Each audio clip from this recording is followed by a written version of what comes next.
नमस्कार साथियों, आज पूरे उत्तराखंड में बड़े उत्साह के साथ वीर बाल दिवस मनाया गया और मुझे लगता है इस तरह के दिवस वास्तव में इस तरह के दिवस विद्यालयों में मनाए भी जाने चाहिए और बच्चों को इन इस तरह की वीरों की कहानियां बताई भी जानी चाहिए जो उनके लिए एक आदर्श का काम करेंगी, एक प्रेरणा का कार्य करेंगी।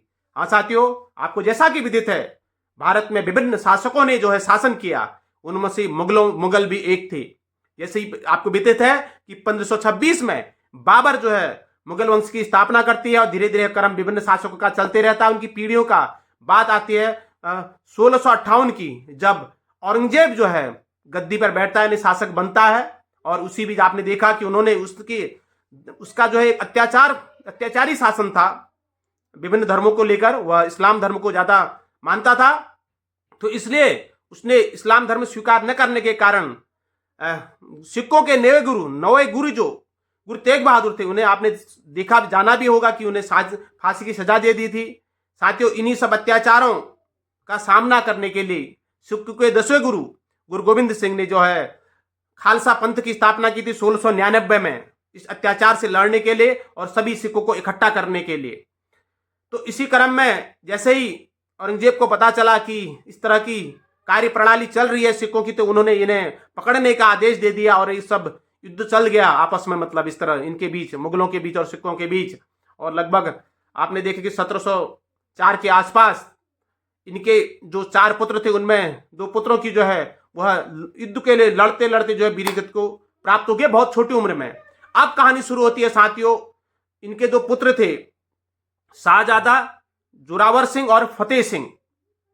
यहां से बच्चों के लिए बहुत समझने की बात है कि साथियों, इन्होंने अपने धर्म की रक्षा करने के लिए, जब इन्हें औरंगजेब ने इस्लाम स्वीकार करने की बात करी, तो इन्हें देखा कि मेरे पिता, मेरे जितने भी पूर्वज थे, सब ने अपने धर्म की रक्षा करने, जो गुरु तेग बहादुर हैं, गुरु गोविंद सिंह हैं, इन सब ने जो है अपने धर्म की रक्षा करने के लिए अपने प्राणों की आहुति दे दी, तो हम भी जो है अपने धर्म को नहीं छोड़ेंगे। यानी सिख धर्म को बचाने के लिए इन्होंने जो है इस्लाम धर्म को स्वीकार नहीं किया। और इनकी उम्र उस समय 7 साल और 9 साल थी। इतनी छोटी उम्र में आप सोच भी नहीं सकते हैं कि धर्म के प्रति इनकी आस्था। और इन्हें जो है उस समय साथियों फतेहगढ़ स्थान में इनके दोनों बेटों को, वहां का उस समय जो शासक था, जो स्थानीय क्षेत्र को देखता था, वह वजीर खान था, उसने जो है इन्हें जो है जिंदा जो है दीवार में क्या कर दिया, चिन्हवा दिया। आप सोचिए ना, इतने छोटे बच्चे, जबकि आजकल के बच्चे थोड़ी सी बात पर बहक जाते हैं, लेकिन इतनी छोटी उम्र में इनके धर्म के प्रति आस्था देखिए आप, कि इन्हें जिंदा जो है मरना, मतलब अपने प्राण न्यौछावर करना धर्म के लिए अच्छा लगा, लेकिन इस्लाम धर्म इन्होंने स्वीकार नहीं करा। तो ऐसे वीर लोगों को, वास्तव में ऐसी वीर लोगों की कहानियां हमेशा बच्चों को बतानी चाहिए, जो इनके लिए प्रेरणा का कार्य करेगी कि हमें भी अपने राष्ट्र के प्रति हमारे क्या कर्तव्य हैं, एक समाज के प्रति हमारे क्या कर्तव्य है, एक धर्म के प्रति हमारे क्या कर्तव्य हैं। इन सब चीजों के लिए हमें एक प्रोत्साहन मिलता है, एक उत्साह बच्चों को मिलता है इससे। तो मैं इस मंच से, इस प्लेटफॉर्म से इस देश के यशस्वी प्रधानमंत्री मोदी जी का भी बहुत बहुत धन्यवाद अदा करता हूं कि जिन्होंने वर्ष 2022 से प्रत्येक वर्ष 26 दिसंबर को वीर बाल दिवस, क्षमा चाहूंगा, वीर बाल दिवस मनाने की जो है घोषणा करी। ऐसे बच्चों को वास्तव में हमेशा याद किया जाना चाहिए। अब देखिए ना, 7 साल की उम्र और 9 साल की उम्र में अपने धर्म की रक्षा के लिए इन बच्चों ने अपने प्राणों की आहुति दे दी।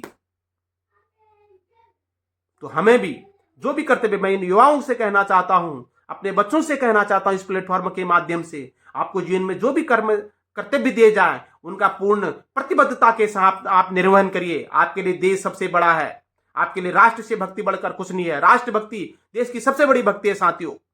हमें अपने देश के लिए, अपने समाज के लिए कुछ ऐसा करके जाना है कि इतिहास याद करें, क्योंकि इतिहास उन्हीं का लिखा जाता है जो कुछ कर गुजरते हैं।